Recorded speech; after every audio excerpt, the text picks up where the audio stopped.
Bersyukur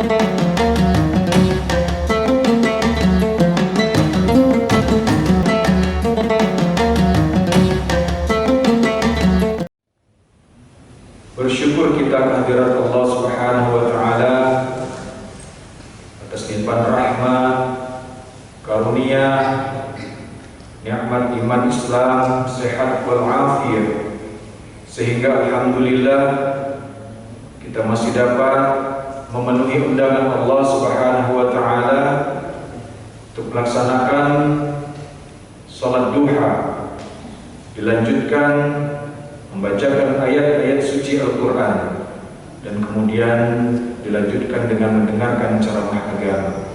Mudah-mudahan niat dan langkah kaki kita dinilai ibadah oleh Allah Subhanahu wa taala. Amin. Salawat dan salam tercurah ke hadapan suri tauladan kita baginda Rasulullah Muhammad sallallahu alaihi wasallam serta keluarganya, para sahabatnya, dan kepada segenap pengikutnya. Mudah-mudahan kita istiqomah laksanakan sunnah-sunnahnya agar kita kelak mendapatkan syafaat dari beliau. Amin Allahumma amin. Jemaah duha yang dirahmati Allah Subhanahu wa taala, izinkanlah kami dalam kesempatan duha ini menyampaikan kajian tentang kewajiban dan larangan dalam sholat Jumat. Namun sebelumnya kami ingin menyampaikan sebuah pesan dari baginda Rasul tentang investasi dunia dan investasi akhirat. Jadi ternyata Bapak, Ibu, ada investasi dunia akhirat. Kalau seandainya kita ambil investasi ini, insya Allah kita akan memperoleh keberuntungan. Apa dia? Ada di dalam sebuah hadis. Bismillahirrahmanirrahim. Idza mata ibnu Adam inqata'a 'amalu. Apabila wafat anak Adam, meninggal dunia kita, maka terputus seluruh amal ibadah kita. Illa min thalath, kecuali 3 perkara. Apa itu? Yang pertama, shadaqatun jariyah, sedekah jariyah. Kalau kita punya rezeki yang lebih, maka kita keluarkan dari rezeki kita itu 2,5% untuk kita sedekahkan ke masjid, madrasah, pesantren, yayasan yatim piatu, dan lain sebagainya. Kemudian ada sebagian rezeki kita yang lebih juga, kita belikan batu untuk pembangunan masjid. Kita infak dan sedekah untuk pembangunan masjid, maka pahalanya nanti mengalir terus selama masjid itu digunakan, maka terus mengalir pahalanya. Nah, sedekah jariyah. Bagi yang tak punya uang, Pak, Bu, tapi punya ilmu. Yang kedua, setelah sedekah jariyah, au ilmun yuntafa'u bih. Kalau kita nggak punya uang, sedikit rezeki kita, ada infak yang lain, investasi yang lain, yaitu ilmu. Jadi ilmu kita ini ketika kita transfer, kita sampaikan ke orang lain, menjadi investasi dunia wal akhirat. Contoh Pak, di rumah saja kita punya anak, kita bisa baca Al-Quran. Sayang kalau seandainya ilmu kita ini tidak kita transfer ke anak kita atau ke orang lain yang membutuhkan. Kita ajarkan saja Bismillah misalkan, Bismillahirrahmanirrahim, maka sudah anak ini menghafal. Kemudian setiap hari dia baca, maka ini menjadi investasi pahala yang berkesinambungan terus menerus. Kemudian kita bisa mengajarkan surah-surah yang lebih panjang, itu menjadi investasi akhirat. Dan investasi akhirat ini tidak saja di bidang agama. Salah satunya kita di kantor mengerti tentang komputer. Seorang atasan mengajarkan aplikasi yang ada di dalam komputer. Ini juga suatu ilmu yang bermanfaat untuk orang lain, dan ini juga sama, ya, berpahala. Begitu juga ketika kita di apelan, ya, hampir setiap hari para asisten menyampaikan santiaji kepada kita. Ini juga ilmu yang bermanfaat untuk kita. Yang menyampaikan dapat pahala terus menerus. Kita yang melaksanakan, insya Allah juga mendapatkan keberkahan. Jadi yang menyampaikan ilmu tadi karena bermanfaat mendapatkan pahala. Khairun nas anfa'uhum linnas. Sebaik-baik kamu adalah bermanfaat. Kemudian ada lagi santiaji dari para perwiranya, minggu kedua dan minggu keempat, yang menyampaikan ilmu kepada kita semua. Ini juga merupakan ilmu yang manfaat. Jadi bagi bapak-bapak yang para perwira yang sudah dijadwalkan, insya Allah ambil keberkahannya. Setiap minggu kedua, minggu keempat, sampaikan kepada peserta apel sehingga bermanfaat, dan kita yang melaksanakannya dapat pahala. Manfaat, semua banyak manfaat. Kita yang punya keahlian mengajarkan, jangan pelit ilmu. Terkadang salah kita, Pak, minta diajarin berani piro. Kita minta diajarin berani piro. Jadi ujung-ujungnya kalau nggak ada duit, nggak ada ilmu, gitu ya. Nggak mau kita mengajarkan kepada orang lain. Padahal ketika kita mengajarkan sesuatu kepada orang lain, diamalkan oleh orang lain, maka pahala akan mengalir terus. Kita wafat pun, insya Allah pahala ini akan mengalir terus. Itu yang kedua, investasi akhirat, dunia wal akhirat. Yang ketiga, kalau nggak ada dua-duanya, ilmu tak punya, miskin pula, apa yang mau disedekahkan, Pak? Mau sedekah ke masjid tak punya uang, utang kita banyak. Ilmu pun pas-pasan, awak pun mesti belajar, tak bisa nyampaikan. Ada satu lagi, Pak, investasi dunia wal akhirat. Au waladun soleh, anak yang soleh. Kita persiapkan anak-anak kita. Jangan kita tinggalkan generasi-generasi yang lemah dan bodoh. Jangan kita tinggalkan generasi yang lemah dan bodoh. Anak kita harus sekolah. Anak kita harus kita ajarkan, terutama ajarkanlah ilmu agama sebagai benteng awalnya, sebagai filter. Ajarkan keimanan, ajarkan tauhid kepadanya, sebagaimana yang diajarkan Luqmanul Hakim kepada anaknya. Tanamkan keimanan. Nanti ketika dia dewasa, dia sudah bisa menjaga dirinya. Itulah 3 investasi dunia wal akhirat. Kalau seandainya kita salah satu ada, mudah-mudahan ada yang bantu kita, Pak, nanti di alam barzah. Begitu sulitnya nanti perjalanan kita di alam barzah, yaumul mizan, ya, yaumul qiyamah, sulit nanti di sana, Pak. Tapi ada pertolongan dari yang 3 ini. Kita banyak harta, ada sedekah jariah kita, itu yang membantu kita. Tak punya itu, ada ilmu yang sudah kita kasih dulu. Ngajarin anak-anak kita baca Al-Fatihah, mengalir terus. Walaupun kita sudah di alam barzah, pahala mengalir terus. Kita nggak ada, tapi pahala terus mengalir. Kita nggak punya duanya, tapi yang satu lagi kita punya anak soleh, menyelamatkan kita. Udah mau masuk neraka, tapi karena anak yang mendoakan, ya Allah jangan masukkan ayah ibu ke dalam api neraka. Karena saya masuk surga karena mereka yang cari uang menyekolahkan saya, mendidik saya, mengenal Engkau dan Rasulullah. Anak-anak kita menjadi investasi dunia wal akhirat dan menyelamatkan kita nanti di alam akhirat.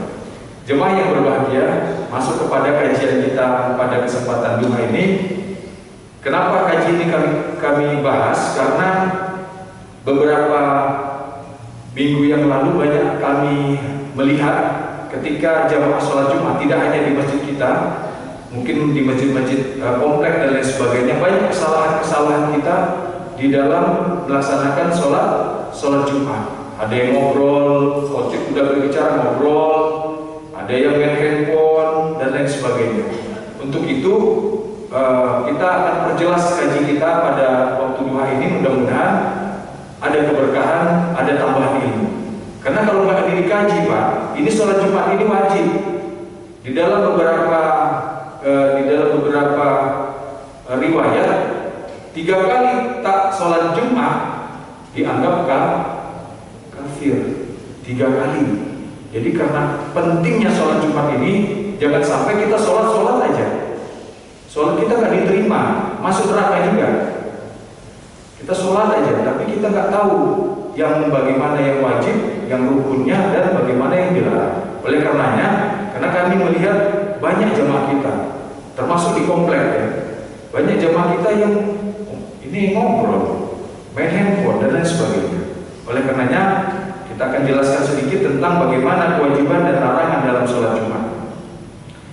Imam Syafi'i menerangkan dalam kitabnya yang berjudul Al-Um bahwa hukum sholat Jumat adalah wajib bagi setiap laki-laki muslim.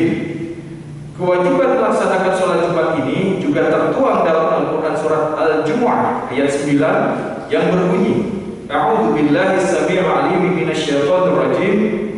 Ya ayyuhalladzina amanu idza nudiya lis-sholati min yaumil jumu'ah fas'au ila dzikrillahi wa dzarul bai'. Dzalikum khairul lakum in kuntum ta'lamun. Wahai orang-orang yang beriman, apabila telah diseru untuk melaksanakan sholat pada hari Jumat, maka segeralah kamu mengingat Allah dan tinggalkanlah jual beli. Yang demikian itu lebih baik bagimu jika kamu mengetahui. Ini Pak, ini dasarnya untuk melaksanakan sholat Jumat. Tinggalkan kerjaan, sepenting apapun tinggalkan dulu. Sholat itu yang lebih penting. Tinggalkan, jual beli perdagangan tutup dulu sementara. Nanti setelahnya baru kita bertebaran di muka bumi untuk mencari nafkah, bekerja kembali. Jangan kembali, oh ini sangat penting Pak, pekerjaan nggak bisa ditinggal, lewat Jumatnya. Jumat besok ketinggalan lagi, kena sibuk sekali Pak, lewat lagi 3 kali sholat Jumat. Berbahaya Pak ini. Kemudian apa sih larangan-larangan dalam sholat Jumat? Yang pertama, ini yang sering kita temui, berbicara ketika khutbah berlangsung. Nah ini Pak, ngobrol dengan kanan dan kiri kita. Anehnya lagi ada saya temukan ngobrol sama-sama main handphone, nggak tahu bertanya apa, saling melihat handphonenya. Kamu, saya punya seperti itu. Loh, ini kok nggak ngerti berarti. Ini dilarang. Tidak diperbolehkan bicara di saat khutbah sedang berlangsung, bahkan untuk menegur seseorang pun. Bahkan kita menegur orang, jangan berisik, nah itu tak boleh. Dasarnya apa? Dari Abu Hurairah radhiyallahu anhu, Nabi sallallahu alaihi wasallam bersabda, "Idza qulta li sahibika yaumal jum'ati ansit wal imamu yakhutubu faqad lawat." Jika engkau berkata pada sahabatmu pada hari Jumat, diamlah, khotib sedang berkhutbah, sungguh engkau telah berkata sia-sia. Hadis riwayat Bukhari. Ini jelas Pak. Jadi kalau sudah khotib naik ke mimbar, sudah tidak ada lagi yang berkata-kata. Dengarkan isi khutbah. Dengarkan isi khutbah. Kalau kita berkata-kata dengan setelah khotib naik mimbar, berkata-kata dengan tetangga sebelah kita, teman kita, rekan kita, sia-sia Jumat kita Pak, sia-sia. Makanya disebutkan di beberapa riwayat, kenapa ya Tuhanku, saya ini masuk neraka? Saya kan sholat. Iya, kamu sholat, tapi sholatmu tidak ada yang diterima. Semua ditolak sholatmu, dikembalikan, catatanmu 0 tentang sholat. Makanya sholat ini sangat penting.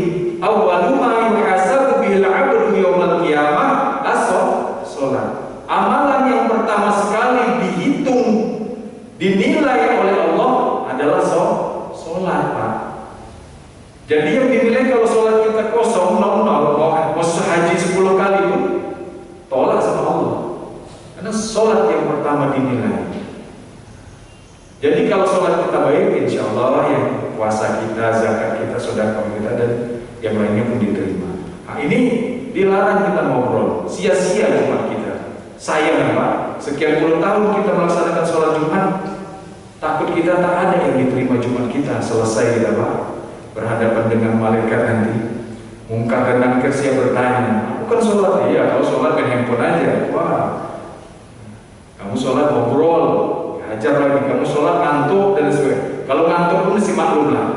Tapi ngantuk pun ada catatannya Pak. Ada syarat orang ngantuk dalam sholat. Kalau sholatnya duduk bersila, mohon maaf, kemaluan dubur kita tertutup sambil ngantuk-ngantuk itu sah. Tapi kalau sambil nyandar, nah biasanya kita kan ngantuk sambil nyandar, itu harus berduduk lagi Pak. Batal wudunya ini. Kalau sambil tidur apalagi pula sambil ngiler misalkan, nah itu batal wudunya. Kita harus berduduk kembali. Ada tata caranya. Kemudian yang kedua, tidak menyimak khutbah Jumat. Seorang makmum dilarang melakukan hal-hal yang mengurangi konsentrasi, seperti bermain ponsel atau membaca buletin, mengurangi konsentrasi. Sebagaimana Abu Hurairah radhiyallahu anhu, Rasulullah sallallahu alaihi wasallam bersabda, "Wa man massal hasa faqad laga." Barang siapa yang menyentuh atau memainkan kerikil, maka ia telah berbuat sia-sia. Hadis riwayat Muslim. Ya samalah kerikil, mainin handphone, kemudian baca buletin, segala macam, sehingga tak tahu isi khutbahnya itu apa. Apa tadi ya isi khutbahnya? Padahal penting sekali yang disampaikan di dalam khutbah itu tentang ajakan takwa, bertakwa. Kita enggak menyimak dengan baik. Ini juga dilarang. Yang keempat, bekerja saat sholat Jumat. Mengingat ibadah sholat Jumat hanya dilakukan seminggu sekali, hendaknya tidak ada alasan untuk tidak bergegas menuju sholat Jumat sebagaimana yang difirmankan di dalam surat Al-Jumu'ah ayat 9 yang tadi saya bacakan. Hai orang-orang yang beriman, apabila telah diseru untuk melaksanakan sholat pada hari Jumat, bersegeralah kamu mengingat Allah. Tinggalkan bekerja kantor, jual beli, urusan dunia lainnya tinggalkan. Ayo ke masjid kita melaksanakan sholat Jumat. Jangan lambat-lambat. Makanya ada ajar kedua Pak. Ajar pertama kita tuh manggil orang, itu pun lihat aduh, Ustaz Tasimin, Pak Haji, Pak Amin, mana orang ini? Gak ada, sepi. Azan kedua baru datang. Artinya begitu dipanggil azan pertama, kita langsung bersegera. Tinggalkan semua kegiatan-kegiatan yang bisa kita tunda dan nanti kita kerjakan setelah Jumat. Tinggalkan. Jual beli termasuk jual beli tinggalkan. Kemudian yang kelima, terlambat datang ketika sholat Jumat. Nah ini banyak lah. Terlambat datang. Padahal orang yang pertama datang itu pahalanya lebih utama.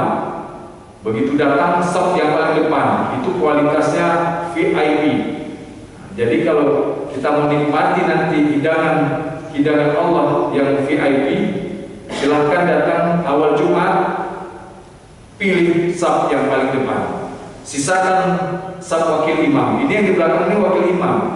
Usahakan yang nomor persis di belakang imam itu adalah orang nomor 2 dari imam yang bacaannya bagus.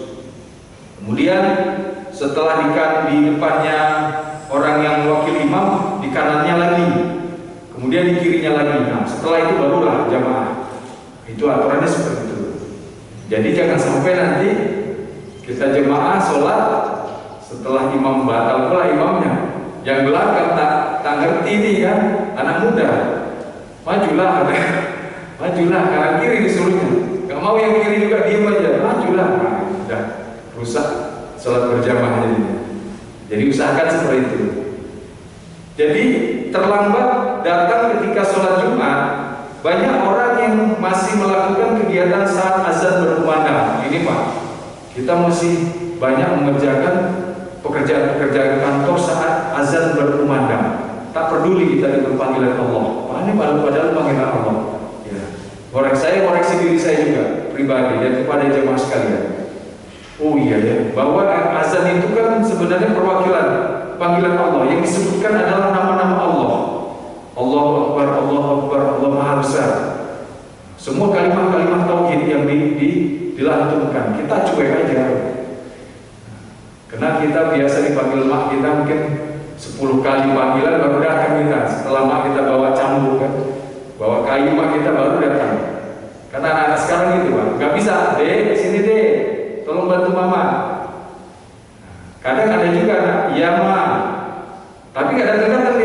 panggil lagi, ya ma, 2 kali, panggil lagi, ya ma, 3 kali udah kesel mahnya, datang nggak kau katanya, pakai sapu itu baru datang, anaknya baru datang, seperti itu. Ini panggilan Allah ya. Kemudian padahal banyak keuntungan jika seseorang datang lebih awal. Nah ini Pak, apa keuntungannya? Dalam sebuah hadis, apabila hari Jumat tiba, maka akan ada para malaikat di setiap pintu-pintu masjid. Mereka akan mencatat setiap orang yang datang dari yang pertama, lalu berikutnya dan berikutnya, hingga ketika imam telah naik di mimbarnya, para malaikat pun menutup catatan-catatannya. Lalu mereka ikut mendengarkan khutbah. Hadis riwayat Bukhari 321. Masya Allah. Jadi sebelum khotib naik mimbar, malaikat itu sudah berdiri Pak. 1, 2, 3 pintu ini sudah berdiri ya. Orang pertama Pak Agus misalkan masuk saf depan, luar biasa. Udah dicatat ini. Ada catatnya Pak Agus di sana nanti. Sebelah kanan dicatatnya sama malaikat, ya kan? Nomor 1 dapat onta misalkan di depan kan. Nomor 2 saf kedua dapat apa? Lembu Pak, kambing, ayam. Yang terakhir di sana dapat telurnya, lumayan kan? Datangnya entah yang ke 100 berapa lagi, dapat telur. Yang di luar ini Pak, khotib naik, udah selesai, tutup bukunya, seret sama dia tutup, nggak ada lagi. Yang terlambat setelah khotib naik ini, udah selesai Pak, nggak dapat lagi tuh. Kita kan rugi Pak kan? Seminggu sekali loh, seminggu sekali dapat unta kan lumayan. Masa kita dapat telur lumayan lah. Yang paling pojok, yang paling terakhir dari ruangan ini udah penuh nih, misalkan muatnya 300 misalkan. Kita yang ke 300 dapat telur, alhamdulillah dapat telur. Yang di luarnya setelah khotib naik mimbar, biasanya kan yang terlambat itu kan di luar Pak, di luar masjid. Nah udah lah itu, nggak dapat apa-apa ini. Dan ditutup sama malaikat. Tak dapat ampunan, tak dapat berkah, tak dengar pula dia nanti khotib lagi berceramah, nggak dengar pula. Nah ini Pak, usahakan mulai Jumat ini bergegas kita cari yang pertama. Jangan sampai nanti mau azan bingung ini udah azan nggak Pak, azan nggak Pak? Belum ada orang ini, udah azan aja nanti datang orang itu. Nah, seperti itu. Jadi luar biasa ya Pak ya, kita hadir para malaikat pada hari Jumat itu. Kemudian yang selanjutnya yang keenam, melangkahi pundak jamaah yang duduk berdampingan. Ketika seseorang datang terlambat dan melihat tempat kosong di saf depan, lalu ia datang melangkahi pundak orang yang telah duduk, maka tindakan ini dilarang. Karena tergesa-gesa Pak, bisa ya, kita lewatin teman kita, ini tergesa-gesa ini, karena kita datang terlambat. Nah ini dilarang. Dasarnya apa? Sebagaimana yang disampaikan di dalam sebuah hadis riwayat Ibnu Majah. Barang siapa di hari Jumat melangkahi pundak orang lain ketika sholat ya, ketika hari Jumat dia sudah masuk di masjid melangkahi orang lain, maka akan dibuatkan baginya jembatan ke neraka jahanam. Wah, luar biasa, na'udzubillah. Ya ini pun tak boleh. Kalau di Mekah, di Madinah udah biasa seperti itu Pak.